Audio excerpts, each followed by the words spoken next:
In the mid-1970s, the Doobie Brothers were a hard-rocking, denim-clad band known for their energetic riffs and three-part harmonies. But a medical crisis would unexpectedly rewrite their story. When frontman Tom Johnston suffered a severe bleeding ulcer in the middle of a tour, the band faced a dilemma: how to fulfill commitments to venues, fans, and their label. Enter Michael McDonald, a relatively unknown session musician from St. Louis. At first, McDonald's role was temporary, a stand-in keyboardist and backup singer, but his soulful, gospel-tinged voice was unlike anything the band had seen. His presence subtly shifted the Doobies' sound from gritty rock to smooth, polished melodies. Audiences responded enthusiastically. Radio played his vocals non-stop. The label, sensing a commercial opportunity, encouraged the shift. What began as a short-term replacement would evolve into a seismic transformation, one that changed the band's identity forever. From session player to spotlight before joining the Doobie Brothers, Michael McDonald was a musician behind the scenes, honing his craft as a background vocalist and keyboardist in Los Angeles. Early gigs included local St. Louis bands, followed by work with Steely Dan, where he learned precision, discipline, and subtlety. Touring with Steely Dan sharpened his musicianship, but fame remained elusive. McDonald was talented yet largely invisible, the kind of musician who elevates others' work without receiving public recognition. That all changed in 1975, when Johnston's ulcer forced the band to find a substitute immediately. McDonald stepped in, initially to help finish the tour dates, but his voice had a magnetic quality, smooth, soulful, and perfectly suited to radio-friendly melodies. What was meant to be a temporary fix began reshaping the Doobie Brothers' sound. Suddenly, McDonald was contributing lead vocals and even writing songs. His subtle artistry transformed him from a sideman to the band's central creative force, though not without consequences for his bandmates. The fracture begins. Tom Johnston wasn't just a lead singer, he was the Doobie Brothers' foundation. A founding member, his bluesy voice and commanding stage presence had defined the band's early hits like China Grove and Long Train Running. But when he returned from his medical hiatus, he found the group he built in subtle disarray. McDonald's songs were gaining traction on the radio. Producers and management began favoring the new sound, pressing the band toward smoother, more soulful tracks. Johnston, sidelined by health and momentum, watched his influence wane. Decisions he once shaped now seemed out of reach. The Doobie Brothers he knew were shifting, and he felt increasingly alienated. By 1977, Johnston quietly stepped away, officially citing health concerns, but insiders recognized the truth. The band's creative axis had shifted toward McDonald. What began as a respectful substitution had become a structural realignment, redefining the group's identity and setting the stage for internal tension. A sound transformed. By 1978, the Doobie Brothers' music had evolved dramatically. The gritty riffs, three-part harmonies, and jam-based energy of earlier albums gave way to piano-driven melodies, smooth vocal layers, and McDonald's unmistakable timbre. Hits like Minute by Minute and What a Fool Believes brought Grammy recognition and multi-platinum sales. To the public, this transformation was a success. To the band, it was divisive. Longtime members like Jeff "Skunk" Baxter and John Hartman reportedly felt musically alienated. Creative decisions now centered on McDonald's vision. Rehearsals became exercises in precision rather than spontaneous collaboration. While audiences celebrated the polished production, the original Doobies felt their spirit was being replaced. What had once been a democratic musical process now revolved around McDonald. While not a hostile takeover, the shift highlighted a subtle reality. One voice could dominate a band without overt conflict, altering its trajectory forever. Contracts, credits, and consequences. The music industry often hides power struggles behind paperwork. And the Doobie Brothers' story was no exception. McDonald initially joined as a hired hand, but as his songs gained commercial success, his role expanded. Co-writing credits, production influence, and eventual songwriting control shifted the balance of power. Meanwhile, founding members watched their shares diminish, seeing their contributions diluted in royalties and liner notes. Though McDonald earned every accolade, the legal and financial restructuring created resentment. A band once rooted in camaraderie now navigated contracts, publishing rights, and management pressure. Success came at a cost: identity. McDonald's artistry was undeniable, but it carried consequences. The subtle erosion of authority among original members caused quiet frustration. Decisions made in studio and boardroom settings began redefining what it meant to be a Doobie Brother, raising questions about loyalty, legacy, and the price of commercial triumph. Studio precision versus live energy.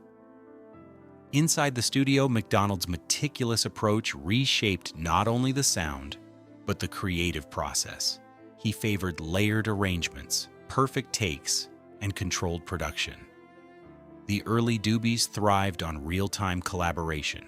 Jams fed off each member's spontaneity. Now the focus shifted to McDonald's curated vision. Some musicians, particularly those accustomed to organic interplay, felt alienated. Baxter later remarked that sessions had lost their soul, becoming more project than band. Recording minute by minute marked a turning point. McDonald was no longer just another voice. He was the axis around which all creativity orbited. The energy of a communal band was replaced by precise, calculated artistry. While the resulting albums won acclaim and accolades, the personal toll on founding members was significant, fueling the quiet fractures that would eventually define this era of the Doobie Brothers. The breaking point tensions that simmered for years erupted in 1980 during a tour stop in Cincinnati. A dispute over the set list escalated into a confrontation between McDonald and drummer John Hartman. Hartman accused McDonald of turning the band into a solo project with backup musicians. McDonald defended his artistic choices. The argument, though brief, crystallized months of underlying tension. Hartman left the tour that night and never returned, marking a symbolic shift in the band's dynamic. While the band completed the tour professionally, the balance had shifted irreversibly. On stage, Steigsmouths, Wansik Chieschen, they still performed hits and smiled for fans, but backstage, loyalty and trust had frayed. McDonald hadn't sought to dominate. He had simply excelled at what he did best. Yet by doing so, he inadvertently redefined the Doobie Brothers' identity, showing that transformation could come quietly and irrevocably without public confrontation. The weight of success. By 1981, the very success McDonald had brought carried a hidden burden. The responsibility of maintaining the band's commercial momentum, coupled with the pressure of being the creative center, became exhausting. Though audiences celebrated his work, the personal cost was high. McDonald began quietly exploring solo projects, seeking creative freedom without the weight of the Doobie name. Yet the label remained focused on profitability, eager for another minute-by-minute style record. McDonald's departure was measured, not dramatic. He wasn't leaving in anger, but in search of balance. The irony was evident. The same voice that had caused tension was now seeking relief from it. The experience highlighted an unexpected truth of artistic success. Being indispensable can be both a blessing and a trap, especially within a collaborative environment. Reflecting on a complicated legacy decades later, McDonald revisited his time with the Doobie Brothers with clarity and humility. In a recent interview, he described his role not as a takeover, but as a reluctant evolution. He admitted he never intended to dominate, yet by being irreplaceable, he changed the band's DNA. He expressed regret over staying silent when founding members stepped back and acknowledged the guilt that accompanied unintentional consequences. Yet he emphasized respect for the band's original identity and the unintended nature of his influence. This reflection paints a portrait of a musician caught between opportunity and loyalty, whose artistry reshaped not just sound, but the human dynamics of a storied group.